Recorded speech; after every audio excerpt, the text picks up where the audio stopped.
Have you ever been in this place before? God, please move.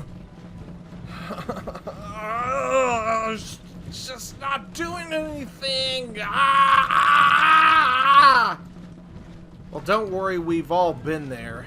It's just awful when this happens. So let's break this down and see if we can help alleviate this in siege battles, because this is absolutely the worst when you're in siege battles, when it gets so laggy. Sometimes it barely moves at all, wasting hours of your life.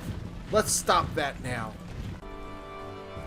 Okay, so let's take a look at a scenario where you're doing a siege and see if we can figure out how to see what's happening to cause this lag, and see if we can figure out how to actually solve it. I have two workarounds that might help you, so stick around and we will break this thing down Empire style.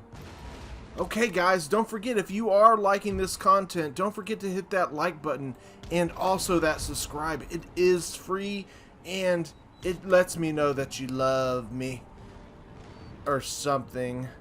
Anyways, don't forget to hit that notification bell either. It does notify you of future content. So let's take a look at this.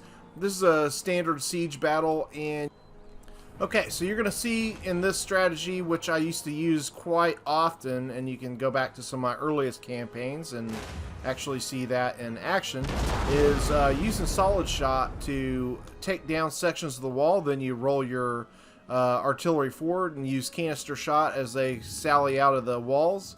And it is pretty effective, but however, there's a big catch to that. It does cause lag when you break down these walls. Okay, so now you might be asking yourself why. Why is that? Well, there's a couple reasons. The animations seem to slow down the video, but also another major reason is sometimes when you break these walls in half, what's going to happen is you're going to have a unit like a line infantry that's going to be split up when the walls break down, and some of them might be trapped on a wall or something, and they're constantly in movement, and that constant movement is causing the game to lag down. And sometimes it's a unit that's not even trapped between the walls. It's just a unit that's trapped between, I guess, maybe the AI's orders, that's causing it to constantly move back and forth or something. You'll see them kind of jittering around, and what you have to do to break that up is to either scale the walls, and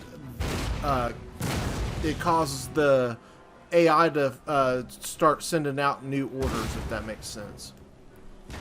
It's almost like when you send your guys on the walls, it's like something breaks loose and the lag's completely gone, and that's the reason why.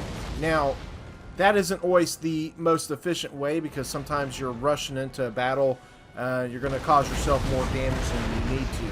So I'm going to give you a couple solutions that might save you quite a bit of your men, which can be quite valuable. Oh my god, did you see that? That was amazing and beautiful. Okay, so let's break this down again. Yeah, I went there.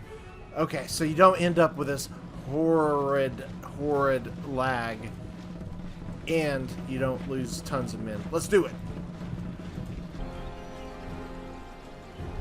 Okay, so same scenario, and let's just do it differently. What we're gonna do is we are going to set up all of our men over here in the corner, and we are going to attack the blind spot. Alright, so this method is very effective, and like I said, since it is a blind spot, none of the artillery from the fort will be able to hit any of your troops as you make your way forward. And you're going to need at least 2 howitzers. You could even do it with 1, but then you're going to either need quicklime or Caras's shot. And also, you know, obviously quicklime is the better of the 2. And then you're just going to lay down the fog of war on them. Not necessarily the fog of war, but the fog of quicklime. And you're just going to watch their numbers drop slowly. So it does take a little patience, but it is quite enjoyable to watch, actually. I promise you, it's much more fulfilling than being frustrated, pulling your hair out, trying to get your men to move around the battlefield, while you can just sit back and enjoy beautiful animations of people dying, I guess. Yeah. Doesn't sound great, but it does somehow look good. That I don't know. I'll just stop there. I'll just stop there. Okay, so I guess now is as good a time as any to bring up the next solution that you could use, and that would be just to simply siege them out and avoid doing the siege battle itself. Wait for them to sally out, and you will actually have a much more balanced battle versus doing it this way, which kind of gets a little cheesy because it's just too easy.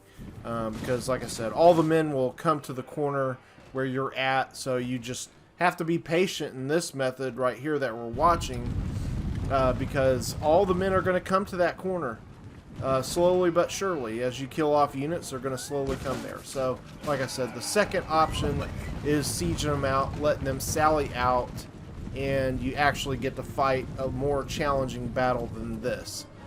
So that's the way I actually prefer, is now to just siege it out and avoid the siege battle altogether. However, if you do want that siege battle experience, this is the best way to do it without having the dang thing lag and take about 7,000 years. So at least you get that flare. You can whittle them down to a portion of their army that's much more manageable for you until you can siege the walls.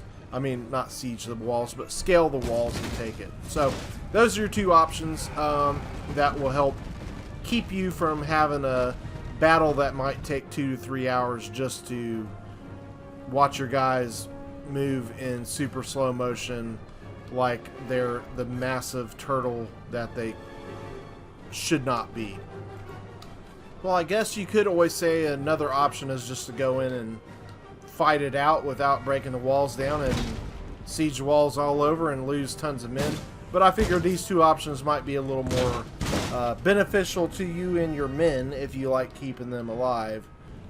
So anyways, I think that about ends it for that. As you can see here at the end of this siege here where I'm canistering them, you just go in when they have practically no men left, and then you just get all your men easily in the fort, and you can take the timer down and win the battle fairly easily. So yeah, like I said, I hope that helps you so you're not stuck in these super laggy battles forever and ever, because I know I spent way too many years of my life in that.